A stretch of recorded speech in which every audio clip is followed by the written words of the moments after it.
Hey everybody, welcome back to the Rebel Chums channel. Yet another lightsaber review. I think this is lightsaber review 117 if I'm not mistaken.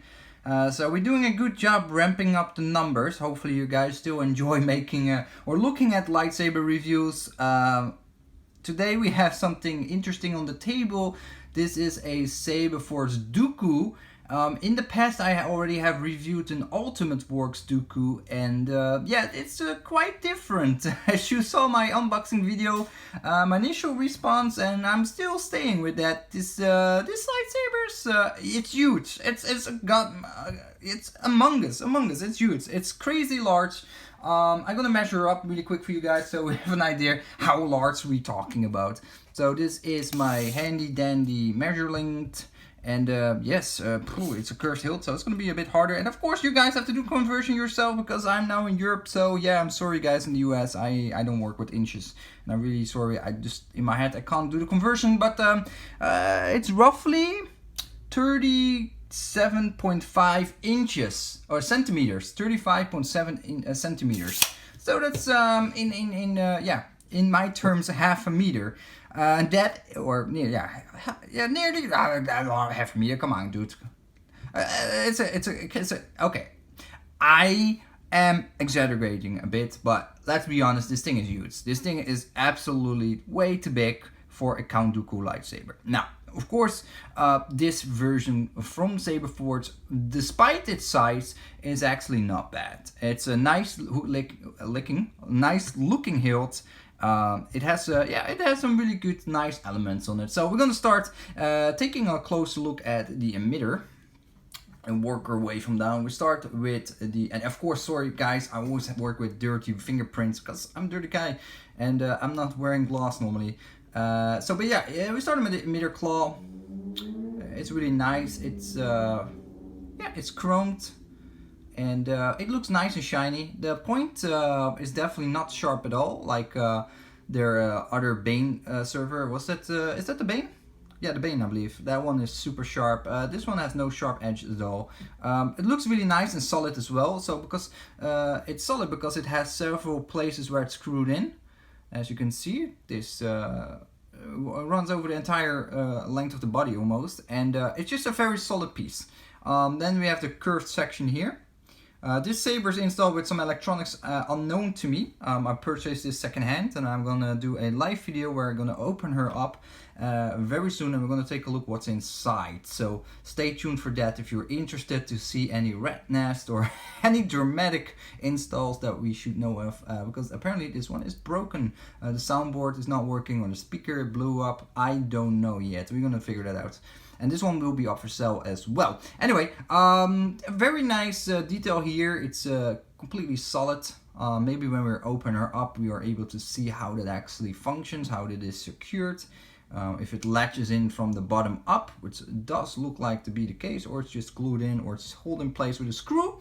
We had knurling here, which I absolutely love. The knurling on this section is absolutely fantastic. It's way better than the rubber gripping that peels off and is just very soft and gets brittle over time. And just it's just not a good solution for this section, especially if you grip it a lot. This is a very good solution by Saberforge. And and this is a shroud piece that that basically fits over this black part here.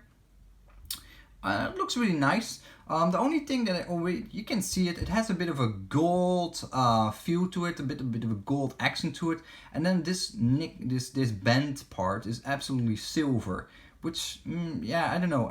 It's probably on the original prop as well, but it feels a bit alien. Like this whole section feels very natural, very smooth. You see, it's all the same polish, etc., and then it stops abruptly here.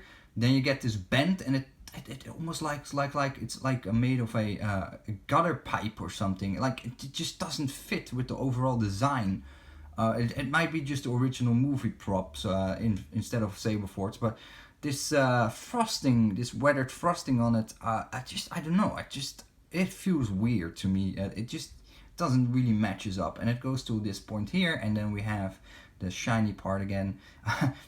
And then regarding the shiny parts, there's two things I want to talk about. So apparently this switch, this button here can actually act as an original switch, because in this case it's not working, so I have to figure out why this one is not used as a switch, because there's an aux switch here and an aux switch there. So that's kind of cool, they use those as places for the aux switches, but I don't know why this one is not clicking, because this one doesn't have the 12mm AV switch hole which the Sun Saber has. So if you ever want to buy a Saberforge Dooku, don't get the stunt version, because you get a very ugly big 12mm AV hole here, which is absolutely not nice looking. And if you ever want to install a sound in that saber, then you always have to deal with an activation switch which is there, which is absolutely horrific. I like the hidden tactile switches, makes a lightsaber more like a real lightsaber, because you don't really notice that you actually have buttons here, which I like. Cover tech wheel, just standard Saberforge stuff, and then the pommel, which is absolutely massive. It's heavy, it's massive. It could be a paperweight to hold your paper. It's just, it's kind of ridiculous how big this thing is. Put things in perspective. Let me just get a saber here. This is a not installed KR Saber's flagship, KRS flagship here, just to give a bit of an idea. In terms of length, it's not the length difference of the hilt itself is not massive. It's just a claw that adds that additional length, of course. But the one from Ultimate Works is definitely more scaled down towards your hand and more in line with the Master Replicas version of this hilt. One thing to note, what I found very interesting when I got this saber, is how small the vent hole is. And it looks like this is only a 24 millimeter speaker, maybe 24 millimeter speaker, and a recharge port, which is actually not horrible. I like the fact that the speaker is quite tucked away, and because it has a silver plate, it doesn't really seems to be a speaker. So that is a kind of bonus, I have to say. It definitely integrates the electronics of a lightsaber really nicely, and it's really nicely tucked away. You don't really see any real human live electronics showing up so much on this hilt, which I think is an absolute bonus. Nice deep blade socket, as you can see, it's set up with a tri-crease setup. Now, if the electronics in this thing is salvageable, I just keep it in this configuration. I just check the Victor speaker, or I fix the soundboard, or maybe the battery, and then resell it. Yeah, if it's not salvageable, I might reinstall it completely with a Profi board and a NeoPixel setup, because this kind of hilt, I think in general Sith hilts now have a benefit of the staggered ignition of lightsabers, like the NeoPixel way, where you have a delay and a lightsaber builds up to the tip. That I always feel with Sith sabers that is very iconical, and it's like a suspense breaker when there's like evil going to attack, and have that moment that lightsaber ignites, and it's a bit slower, and you see that as if you're looking your life basically. You're losing your life, and you see that lightsaber igniting in front of you, ready to strike you down, that kind of stuff, and you see everything in slow-mo. Either way, pretty nice lightsaber.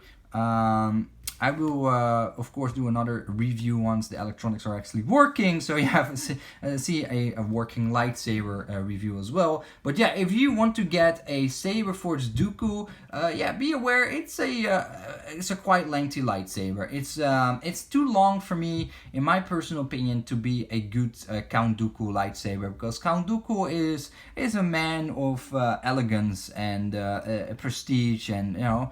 It's the man high up, and this lightsaber does not truly fit in my mind to him, because it's just too large. The lightsaber is just oversized too much, in my opinion. The hilt overall should be definitely shorter. I would say at least 2 inches shorter, and the claw should be more in dimensions with the hilt. But then again, I leave it up to you guys. You have probably different opinions. You might absolutely love this hilt, so you might own it and think it's the best hilt in the world, which I have no problem with, of course. That's your opinion, and it's just my 50 cents, guys. I have reviewed the one from Ultimate Works as well, and I think that is just the better version of the Dooku hilt. But unfortunately, that one is no longer for sale, and this one from Saberforge is readily available on their Saberforge website. So yeah, that definitely weighs in quite heavily as well. That being said, guys, I'm gonna end this video. I think it's a nice lightsaber. It's just, yeah, for me it's a bit too big, and I feel this part, this frosted powder coating part, is just it just falls out place, and it makes the part looks like a plumber piece. I can't really describe it, but it just feels like a plumber piece just screwed on there, and it's like a missing piece. There's like a piece missing of this chromed high polished part, and it doesn't fully fit the overall aesthetic to me. Of course, the original prop might have this as well, so yeah, then there's nothing to say about that. It is what it is, but it just feels a bit weird to me. Then again, I'm not a pro in all the details of each lightsabers of the movies, etc. I don't have the factual data, but you guys might have that. And leave some comments and share your information and your knowledge about this about the movie prop from Count Dooku, and what makes this lightsaber accurate or not accurate. That would be fantastic to share that information with all of us. I thank you for watching. See you in the next video. Take care. Bye bye.